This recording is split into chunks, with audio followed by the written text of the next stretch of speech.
Hi friends, मैं विश्वास आपका स्वागत करता हूं अपने यूट्यूब चैनल विशु गोरख में। और दोस्तों, आज मैं आपको अपने इस वीडियो के माध्यम से सूचना का अधिकार अधिनियम 2005 की धारा 8(2) की जानकारी देने वाला हूं। और अगर आपने अभी तक मेरे इस चैनल को सब्सक्राइब नहीं किया है तो इसे सब्सक्राइब करें, वीडियो को लाइक और शेयर जरूर करें, ताकि मेरे इस चैनल के माध्यम से आपको सूचना का अधिकार अधिनियम 2005 से संबंधित ज़्यादा से ज़्यादा जानकारी उपलब्ध हो सके। तो चलिए दोस्तों, मैं आपको बताता हूँ कि सूचना का अधिकार अधिनियम 2005 की धारा 8(2) में क्या प्राविधान है। तो इसको समझने से पहले आप ये बात समझ लीजिए कि भारत में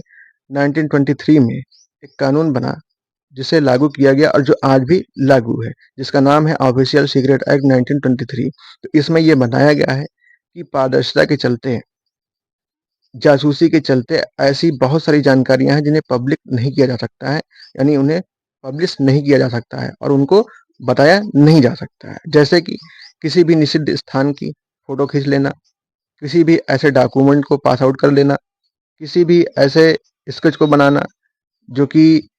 गुप्त हो और उसे सार्वजनिक नहीं किया जा सकता है। किसी भी फोटो को खींच करके उसका सोशल मीडिया पे डाल देना, ये भी इसमें मनाही है। तो ये कानून जो है भारत के जितने भी सरकारी ना मतलब ऑफिसर हैं उनके ऊपर तो लागू होता है, साथ में जो प्रवासी भारतीय हैं उन पर भी ये लागू होता है। तो इसमें ये बताया गया है कि जासूसी से रिलेटेड जो फॉर्म होता है उसमें कौन कौन सी ऐसी इंफॉर्मेशन है जिसको पब्लिकली नहीं किया जा सकता है। जैसे कि जिन चीजों को पारदर्शिता लाने से भारत की अखंडता और सुरक्षा व्यवस्था दोनों पर खतरा हो सकता है।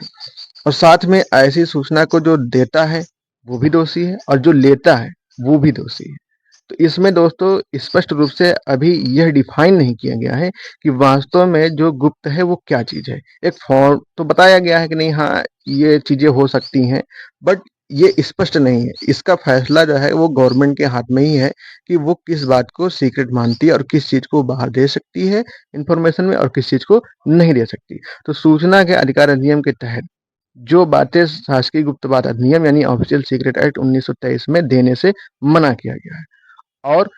जिन बातों को सूचना का अधिकार अधिनियम की धारा 8(1) के तहत भी पब्लिकली देने से मना किया गया, अगर वो सभी चीजें, वो सारी इंफॉर्मेशन जो दोनों के तहत पब्लिक इंटरेस्ट में अगर हैं, यानी कि जिनसे कि जनता के बहुत बड़ा हित होता है, तो उन इंफॉर्मेशन को भी सूचना का अधिकार अधिनियम के तहत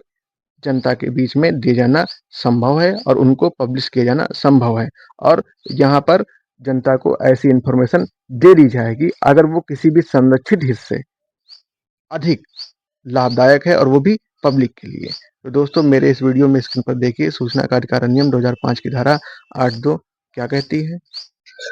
धारा 8(2) शासकीय गुप्त बात अधिनियम 1923 1923 का 19 में उपधारा 1 के अनुसार अनुज्ञेय किसी छूट में किसी बात के होते हुए भी किसी लोक प्राधिकारी को सूचना तक पहुंच अनुज्ञात की जा सकेगी यदि सूचना के प्रकटन में लोकहित संरक्षित हितों के नुकसान से अधिक है। तो दोस्तों देखिए, सूचना का अधिकार अधिनियम 2005 के अंतर्गत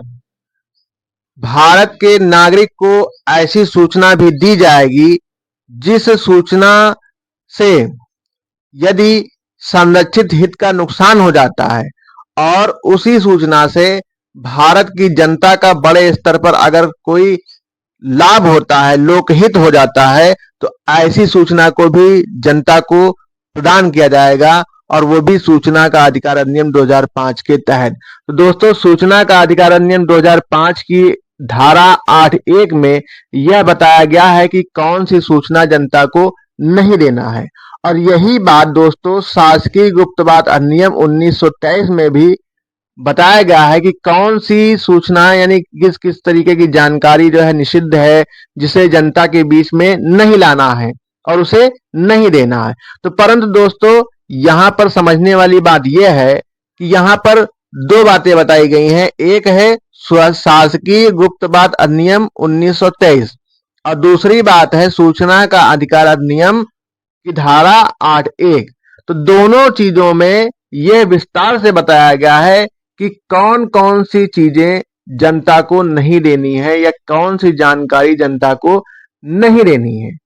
परंतु यहां पर यह भी बताना चाहूंगा कि जनता को जो जानकारी नहीं देना है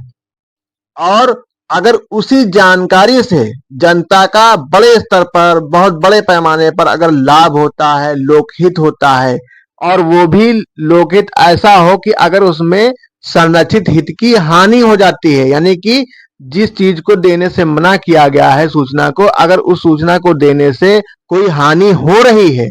और उस हानि से ज्यादा अगर सूचना को देने से जनता का लाभ हो रहा है, तो ऐसी सूचना को भी सूचना का अधिकार अधिनियम 2005 के तहत जनता को दिया जाएगा। तो दोस्तों, आपने मेरे इस वीडियो में सूचना का अधिकार अधिनियम 2005 की धारा 8(2) के संबंध में जानकारी